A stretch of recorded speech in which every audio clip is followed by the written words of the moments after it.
السلام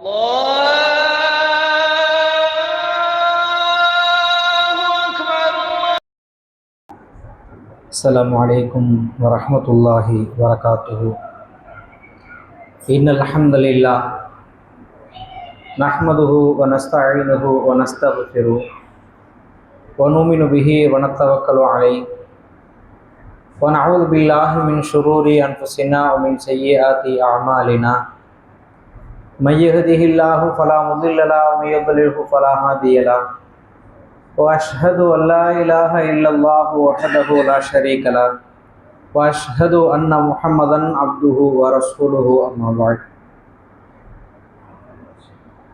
கண்ணியத்திற்குரிய எல்லாம் வல்ல அல்லாஹ் ஜல்ல ஷானஹு தஆலாவின் நல்லடியார்களே, அல்லாஹ் ரப்புல் ஆலமீன் தன்னுடைய திருமறை குர்ஆனிலே நபிகள் நாயகம் ஸல்லல்லாஹு அலைஹி வஸல்லம் அவர்களை பற்றி சொல்லுகின்ற பொழுது, லகது கான லக்கும் ஃபீ ரசூலுல்லாஹி உஸ்வத்துல் ஹஸனா, இந்த மனிதரிடத்திலே உங்களுக்கு அழகிய முன்மாதிரி இருப்பதாக அல்லாஹ் தன்னுடைய திருமறை குர்ஆனிலே சொல்லுகின்றான். அப்படி முன்மாதிரியாக இருக்கக்கூடிய நபிகள் நாயகம் ஸல்லல்லாஹு அலைஹி வஸல்லம் அவர்கள் இந்த உலகத்திலே வாழக்கூடிய எல்லா விதமான காரியங்கள் குறித்தும் நமக்கு கற்று தந்திருக்கிறார்கள். எப்படி நபிகள் நாயகம் ஸல்லல்லாஹு அலைஹி வஸல்லம் அவர்களுடைய வாழ்க்கை நமக்கு முன்மாதிரியோ, அதைவிட ஒருபடி மேலே சென்று பார்த்தோமேயானால் அல்லாஹுடைய தூதர் தங்களுடைய 23 ஆண்டு கால பிரச்சாரத்தை ஒட்டுமொத்தமாக மக்களுக்கு சாறு விழிந்து கொடுக்கக்கூடிய அந்த இறுதிகட்ட நாட்கள், எதுவெல்லாம் இந்த சமுதாயத்திற்கு முக்கியமான விஷயமோ, எதுவெல்லாம் ஆழமாக ஆணித்தரமாக இந்த சமுதாயத்திற்கு நாம் சொல்ல வேண்டுமோ, அதையெல்லாம் அல்லாஹுடைய தூதர் தங்களுடைய இறுதிகட்ட நேரங்களிலே பிரச்சாரம் செய்வதை நாம் பார்த்தோம். அல்லாஹுவின் தூதருடைய அந்த இறுதிகட்ட நேரத்தில் மனித சமுதாயங்கள் கற்றுக்கொள்ள வேண்டிய ஏராளமான படிப்பினைகளை கற்றுக் கொடுத்தார்கள். நபிகள் நாயகம் ஸல்லல்லாஹு அலைஹி வஸல்லம் அவருடைய மரண நேரம், இந்த மரணத்தை பொறுத்தவரை அல்லாஹ் தன்னுடைய திருமறை குர்ஆனிலே சொல்லுகின்ற பொழுது, குல்லு நஃப்ஸின் ஸாயிகத்துல் மௌத், ஒவ்வொரு ஆத்மாவும் மௌத்தை மரணத்தை சந்தித்தே தீரும். அதில் எந்த மாற்று கருத்தும் கிடையாது, யாருக்குமே மாற்று கருத்து கிடையாது. அல்லாஹ் சொல்கின்றான், ஐனமா தக்கூனும் யுத்ரிக்குமுல் மௌத், நீங்கள் எந்த மரணத்தை கண்டு விரண்டு ஓடுகின்றீர்களோ ஃபஇன்னஹு முலாக்கீக்கும் குல் இன்னல் மௌத்தல்லதீ தஃபிரூன மின்ஹு ஃபஇன்னஹு முலாக்கீக்கும், அது உங்களை ஒரு நாள் சந்தித்தே தீரும். எந்த ஒரு மனிதரும் மரணத்திலிருந்து தப்ப முடியாது. அதே போல அல்லாஹ்வின் தூதர் ஸல்லல்லாஹு அலைஹி வஸல்லம் அவர்களுக்கும் மரணம் ஏற்பட்டது. இதைத்தான் அல்லாஹ் சொல்றான். இதுல ஒரு சிறிய மாற்றத்தை அல்லாஹ் நம்முடைய மரணத்திற்கும் நபிகள் நாயகம் ஸல்லல்லாஹு அலைஹி வஸல்லம் அவருடைய மரணத்திலும் ஒரு வித்தியாசத்தை வைத்திருக்கிறான். நம்மளுடைய மரணம் எங்க வரும், எப்போ வரும், எந்த நேரத்துல வரும், எந்த ரூபத்துல வரும், எந்த இடத்துல வரும், யாருக்கும் தெரியாது. வர வேண்டிய நேரத்தில் மிக சரியாக வரும், ஒரு நொடி முந்தவும் செய்யாது, ஒரு நொடி பிந்தவும் செய்யாது. ஆனால் அல்லாஹுடைய தூதருக்கு அல்லாஹ் சில முன்னறிவிப்புகளை, அவர்களுடைய மரணத்தை 3 முன்னறிவிப்புகளாக எடுத்து காட்டுகின்றார். அதில் முதல் முன்னறிவிப்பாக ஜிப்ரீல் அலைஹிஸ்ஸலாத்து வஸ்ஸலாம் அவர்கள் வருகிறார்கள். ஒவ்வொரு ரமலானிலும் அதுவரை இறங்கிய அத்தனை வசனங்களையும் ஓத சொல்லி சரிபார்ப்பார்கள். அல்லாஹ்வின் தூதருடைய மரணத்திற்கு முந்தைய ரமலான் ஜிப்ரீல் அலைஹிஸ்ஸலாத்து வஸ்ஸலாம் அவர்கள் வருகிறார்கள், அல்லாஹ்வின் தூதரை ஓத சொல்கிறார்கள். அதுவரை இறங்கிய அத்தனை வசனங்களையும் நபிகளார் ஓதி முடித்த பொழுது ஜிப்ரீல் அலைஹிஸ்ஸலாத்து வஸ்ஸலாம் அவர்கள் சொல்கிறார்கள், முஹம்மதே இன்னொரு முறை ஓதுவீராக. 2வது தடவை ஓத சொன்ன உடனே அல்லாஹுடைய தூதர் இதை தன் குடும்பத்தாரிடத்திலே சொன்னார்கள். ஒவ்வொரு ரமலானிலும் ஜிப்ரீல் வருவார், என்னை ஓத சொல்லி சரிபார்ப்பார், ஆனால் என்னை 2 தடவை இந்த தடவை ஓத சொன்னார். இதிலிருந்து மரணத்தை இறைவன் எனக்கு நெருக்கத்திலே வைத்திருக்கிறான் என்பதாக நான் உணர்கிறேன் என்று முதல் முன்னறிவிப்பாக சொல்றார். 2வதாக அல்லாஹுடைய தூதர் தன்னுடைய அறிவிப்பை தெரிந்து கொண்ட அல்லாஹுடைய தூதர் ஹஜ் செய்வதற்காக புறப்படுகிறார்கள். அதுவரை ரசூலுல்லாஹ் ஹஜ் செய்யல, 4 உம்ராக்களை மட்டுமே செஞ்சிருந்தாங்க.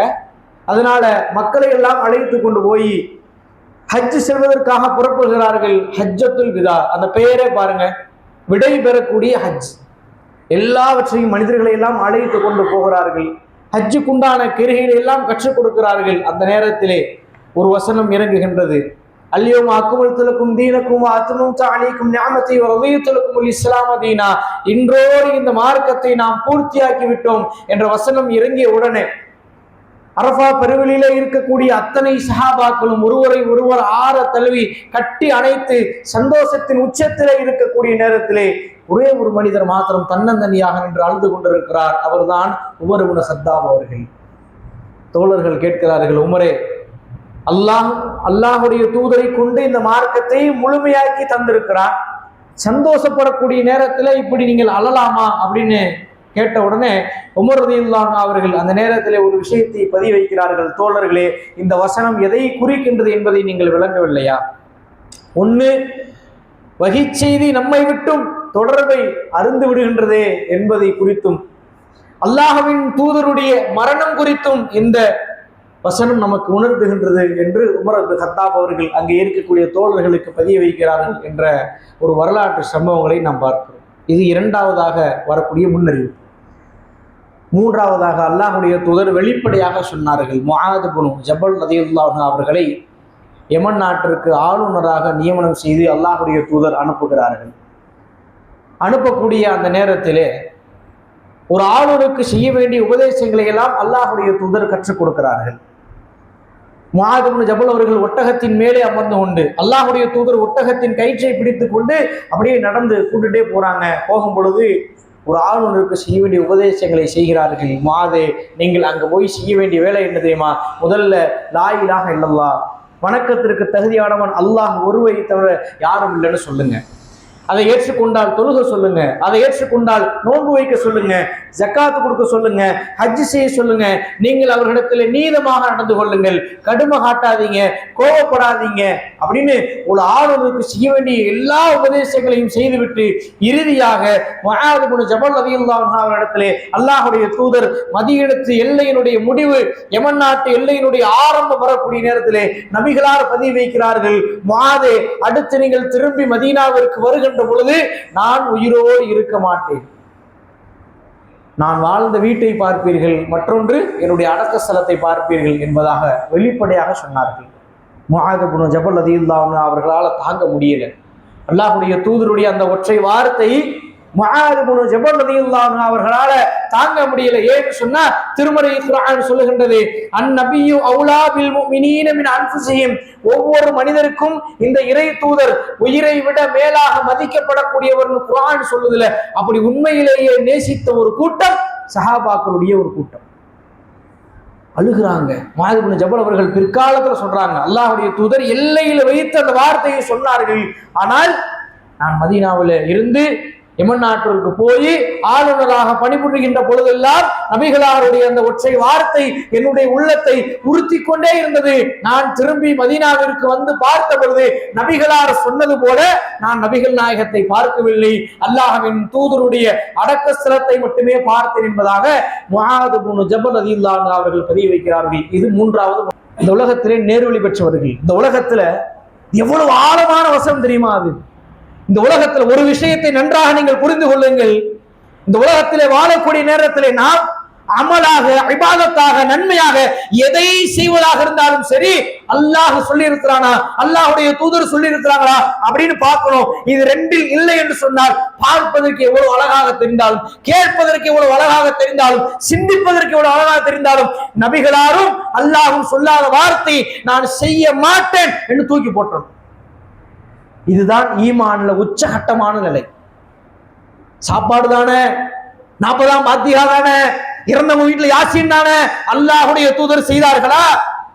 நபிகளாருடைய மகள்கள் 3 மகள்கள் வாழக்கூடிய காலத்திலே மரணித்தார்கள். ஜைனப் மரணித்தார், ருக்கையா மரணித்தார், உம்மு குல்தும் மரணித்தார். யாசின் ஓதினார்களா? ஃபாத்திஹா ஓதினார்களா? கத்தம் ஓதினார்களா? இல்லையே. நாம் ஏன் செய்ய வேண்டும்? அல்லாஹ்வுடைய தூதர் செய்யாததை இந்த உலகமே சேர்ந்து சொன்னாலும் நான் செய்ய மாட்டேன். நபிகளார் செய்த ஒன்றை இந்த உலகமே சேர்ந்து தடுத்தாலும் நான் செய்வேன் அப்படிங்கிற நிலைமைக்கு வரணும். ரசூலுல்லாஹ் அந்த வார்த்தை சுட்டி காட்டுறாங்களா இல்லையா? நல்லா கவனிச்சு பாருங்க. 4வது அத்தியாயம் 69ஆம் வசனத்தை எடுத்து பாருங்க. யார் அல்லாஹ்வுக்கும் அல்லாஹ்வுடைய தூதருக்கும் கட்டுப்படுவார்கள். ஆழமான வசனங்க. இந்த வசனத்தை ஒருவர் கடைபிடித்து தன்னுடைய வாழ்க்கை அமைத்துக் கொண்டால் அவரிடத்துல ஷிர்க் வருமா? அவனிடத்துல பிதாத் வருமா, அவனிடத்துல அனாச்சாரம் வருமா, அவனிடத்துல மௌலிது வருமா, அவனிடத்துல ஹந்தி பாத்திக கத்துரி வருமா? வரதட்சணை இருக்காது, மது இருக்காது, புகை இருக்காது, ஹராமான செயல் இருக்காது. இதைத்தான் அல்லாஹ்வுடைய தூதர் மரண நேரத்தில் திரும்ப திரும்ப திரும்ப ஓதிக்கொண்டிருந்தார்கள். ஆயிஷா நாயகி சொல்றாங்க. இறுதியாக கடைசியாக திங்கட்கிழமை ரபியுல் அவ்வல் பிறை 12 அல்லாஹ்வுடைய தூதர் இந்த உலகத்தை விட்டு பிரிகிறார்கள். அந்த திங்கட்கிழமை காலை ஃபஜ்ருடைய ஜமாஅத் நடக்குது. அந்த தொழுகை நடக்கும் பொழுது ரசூலுல்லாஹ் வியாழக்கிழமை மகரிபுக்கு போனாங்க. வெள்ளி வரல, சனி வரல, ஞாயிறு வரல. சஹாபாக்கள் நபிகளாரை சந்திக்காமல் இருக்க மாட்டார்கள், சலாம் சொல்லாமல் இருக்க மாட்டார்கள். சஹாபாக்களுக்கு ஒரு விதமான மன அழுத்தம். அந்த ஹபீபை பார்க்க முடியவில்லையே, ஹபீபிடத்திலே பேச முடியவில்லையே, ஹபீபிடத்திலே சலாம் சொல்ல முடியவில்லையே. ரசூலுல்லாஹ் சொல்லிட்டாங்க, என்னை யாரும் தொந்தரவு பண்ணாதீங்கன்ட்டாங்க. நெருங்கிய உறவினர்களை தவிர யாரும் வராதீங்கன்ட்டாங்க. கடுமையான மன அழுத்தம் சஹாபாக்கள். ரசூலுல்லாஹ் பார்க்க முடியல. திங்கட்கிழமை ஃபஜ்ருடைய ஜமாஅத் நடக்குது. தொழக்கூடிய அந்த நேரத்திலே அல்லாஹ்வுடைய தூதர் திலையை விலக்கி நபி தோழர்களை பார்க்கிறார்கள். தொழுதுகிட்டு இருக்கக்கூடிய சஹாபாக்கள், ஃபஜ்ர் தொழுது கொண்டிருக்கக்கூடிய சஹாபாக்கள் ரசூலுல்லாஹ் பார்ப்பதை பார்த்து விடுகிறார்கள். என்ன, மஸ்ஜித் நபவியுடைய கிழக்கு பகுதி ரசூலுல்லாஹ்வுடைய வீடு. இங்கிருந்து பார்த்தா அங்க தெரியும், அங்கிருந்து பார்த்தா இங்க தெரியும். ரசூலுல்லாஹ் பார்ப்பதோடு மட்டுமல்லாமல் முகத்துல ஒரு விதமான புன் சிரிப்பு, சிரிக்கிறாங்க. தொழக்கூடிய சஹாபாக்களுக்கு சந்தோஷம் தாங்க முடியல. ரசூலுல்லாஹ் சிரிச்ச உடனே ரசூலுல்லாஹ் குணமாயிட்டாங்க. இனிமே நம்மளோடு அல்லாஹ்வுடைய தூதர் நம்மளோடு மீண்டும் பயணிக்க போகிறார்கள் அப்படின்னு ஒரு விதமான சந்தோஷத்துல இருக்கக்கூடிய நேரத்துல ரசூலுல்லாஹ் சைகை செய்துவிட்டு திரையை மூடுறாங்க. அந்த நிகழ்வை ஒரு நபி தோழர் பதிய வைக்கிறார்கள். அந்த நிகழ்வு எப்படி இருந்துச்சுன்னா, எங்களுடைய தொழுகைகளை விட்டு விட்டு நாங்கள் நபிகளாரிடத்துல ஓடி விடுவோமோ அப்படிங்கிற அளவுக்கு அந்த நிகழ்வு இருந்தது அப்படிங்கிறாங்க. சைகை செஞ்சுட்டு ரசூலுல்லாஹ் திரையை மூடி விடுகிறார்கள். நேரா அல்லாஹ்வுடைய தூதர் வீட்டில் இருக்கிறார்கள். தொழுகை முடித்து விட்டு அபூபக்கர் சித்திக் ரலியல்லாஹு அன்ஹு அவர்கள் வந்து ரசூலுல்லாஹ்ட்ட ஒரு பர்மிஷன் வாங்கிட்டு ஒரு பக்கத்து கிராமத்துக்கு ஒரு வேலையா போயிட்டு வரேன் அப்படின்னு சொல்லி போயிட்டாங்க.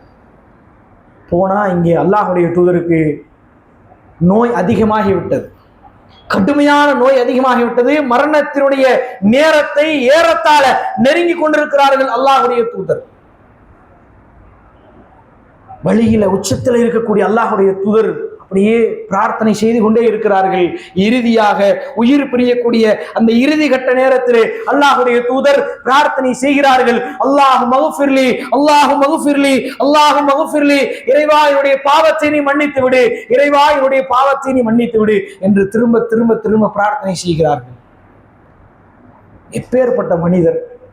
உமா அர்சல்னாக இல்லா ரஹ்மத்துல் லில் ஆலமீன், ஒட்டுமொத்த உலகத்திற்கும் இந்த தூதரை நாம் அருள் கொடையாக கொடுத்திருக்கிறோம். திருமறை குர்ஆனிலே இறைவன் நபிகளாக குறித்து சொல்கிறான். எந்த நபிக்கும் கொடுக்காத ஒரு சலுகை, ஒரு சிறப்பை, ஒரு அந்தஸ்தை நபிகள் நாயகத்திற்கு கொடுத்திருக்கிறான். இன்னா ஃபதஹனா லக ஃபதஹம் முபீனா, நபியே தெளிவான வெற்றியை உமக்கு நாம் அறிவிக்கின்றோம். லயக்ஃபிரக்கல்லாஹு மா தகத்தம மின் தம்பிக வமா தாகர், நீர் செய்த முன்பாவம் பின்பாவம் அனைத்தையும் நான் மன்னித்து விட்டேன் என்று நற்சான்றிதழ் வழங்கிய ஒரே தூதர் அல்லாஹ்வுடைய தூதர் மட்டும்தான். அந்த நேரத்தில் அல்லாஹ்வுடைய தூதர் கேட்கிறாங்க, அல்லாஹ் மக்ஃபிர்லி, இறைவா என்னுடைய பாவத்தை நீ மன்னித்து விடு. திரும்ப திரும்ப பிரார்த்தனை செய்து கொண்டே இருக்கிறார்கள். இறுதியாக உயிர் பிரியக்கூடிய கடைசி கட்ட அந்த நேரம் வருகின்றது. அல்லாஹ்வுடைய தூதர் தன் கைகளை உயர்த்தி சொன்னார்கள், லா இலாஹ இல்லல்லாஹ், லா இலாஹ இல்லல்லாஹ், இன்னலில் மௌத்தி சக்கராத், இன்னலில் மௌத்தி சக்கராத், ஃபிர் ரஃபீகில் அலா, ஃபிர் ரஃபீகில் அலா. வணக்கத்திற்கு தகுதியானவன் அல்லாஹ் ஒருவனை தவிர யாரும் இல்லை. மௌத்திலே ஒரு விதமான வேதனை இருக்கின்றது. ஃபிர் ரஃபீகில் அலா, இறைவா உயர்வான நண்பர்களோடு என்னை எழுப்புவாயாக என்று சொல்லி முடிக்கிறார்கள். ஹத்தா குபில மாலத் யதஹு, நபிகளாருடைய கரங்கள் கீழே விழுகின்றது. அல்லாஹ்வின் தூதருடைய உயிர் இந்த உலகத்தை விட்டு பிரிகின்றது. நிறைய சஹாபாக்கள் மறுக்கிறார்கள், உமர் இப்னு கத்தாப் அவர்கள் உட்பட. நபிகளார் மரணித்து விட்டார்கள் என்று சொல்லி எவரேனும் சொன்னால் அவருடைய தலை துண்டிக்கப்படும் பகிரங்கமாக அறிவிப்பு செய்கிறார்.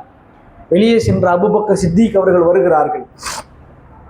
எப்படிப்பட்ட மனிதர் தெரியுமா? அபூபக்கர் சித்திக் ரலியல்லாஹு அன்ஹு அவர்கள் இலகிய மனம் படைத்தவர்கள், எதற்கெடுத்தாலும் அழக்கூடியவர்கள். ஆனால் அந்த நேரத்திலே அல்லாஹ் அவருடைய உள்ளத்தை திடகார்த்தப்படுத்துகின்றான். எதற்கெடுத்தாலும் கலங்கக்கூடிய தோழர் வருகிறார், கலங்காமல் வருகிறார். நேரா வர்றாங்க. அல்லாஹ்வின் தூதர்கள் மேனிலே போடப்பட்டிருக்கக்கூடிய அந்த ஜனாசாவை விலக்கி பார்க்கிறார்கள். நெற்றியிலே ஒரு முத்தமிடுகிறார்கள். முத்தமிட்டு சொன்னார்கள், துபுத்த ஹய்ய வ மையத்தா, அல்லாஹ்வுடைய தூதரே, உயிரோடு வாழுகிற பொழுதும் நறுமணம் கமழ்ந்தீர்கள், இறந்து விட்ட பொழுதும் நறுமணம் கமழுகிறீர்கள் என்று சொல்லி முடித்து விட்டு ஜனாசாவை மூடிவிட்டு வெளியே வர்றாங்க. அல்லாஹ்வுடைய தூதர் இறக்கவில்லை என்று சொல்லிக் கொண்டிருக்கக்கூடிய தோழர்களுக்கு மத்தியிலே வருகிறார்கள். அங்க அந்த பயான் செய்யல, அறிவுரை சொல்லல, பிரச்சாரம் பண்ணல, விளக்கங்களை கொடுக்கவில்லை. தன் தோழர்கள் எதை சொன்னால் கட்டுப்படுவார்கள் என்று தெரியும் அவர்களுக்கு. அதை தூக்கி போடுகிறார்கள். ஒமா முஹம்மது இல்லா ரசூல், இந்த முஹம்மது இறை தூதரை தவிர வேறில்லை. கது ஹலக் மின் கப்லிஹி ருசுல், இதற்கு முன்னால் எத்தனையோ தூதர்கள் சென்று விட்டார்கள். அஃபைம் மாத்த அவ் குத்தில இன் கலவத்து வல் ஆக்காவிக்கும், அவர் கொல்லப்பட்டாலோ அல்லது இறந்து விட்டாலோ வந்த வழியே திரும்ப சென்று விடுவீர்களா? அலா, அறிந்து கொள்ளுங்கள், இன்னக மையத்துன் வ இன்னஹு மையத்துன், நபியே நீரும் இறக்கக்கூடியவரே அவர்களும் இறக்கக்கூடியவர்களே என்ற திருமறை குர்ஆனுடைய வசனத்தை ஓதி காட்டுகிறார்கள். அத்தனை சஹாபாக்களும் உடனடியாக கட்டுப்படுகிறார்கள். இதுதான் நபி தோழர்களுடைய உச்சகட்டமான பண்பு. உடனடியாக கட்டுப்பட்டு அதற்கடுத்து ஆட்சியாளர்கள் தேர்வை செய்து அபூபக்கர் சித்திக் ரலியல்லாஹு அன்ஹு அவர்கள் தேர்வு செய்யப்படுகிறார்கள். ஆகவே இந்த உலகத்திலே மரணம் என்பது அனைவர்களுக்கும் வரும். எப்படி அல்லாஹ்வுடைய தூதருக்கு மரணம் வந்ததோ அதே போல நமக்கும் ஒரு நாள் மரணம் வரும். நம் மரணத்திற்கு முன்னால் நம்முடைய வாழ்க்கைகளை அமைத்துக் கொள்ள வேண்டும். அல்லாஹும் அல்லாஹ்வுடைய தூதரும் எப்படி காட்டி தந்தார்களோ அப்படி நம்முடைய வாழ்க்கைகளை அமைத்துக் கொள்வோம்.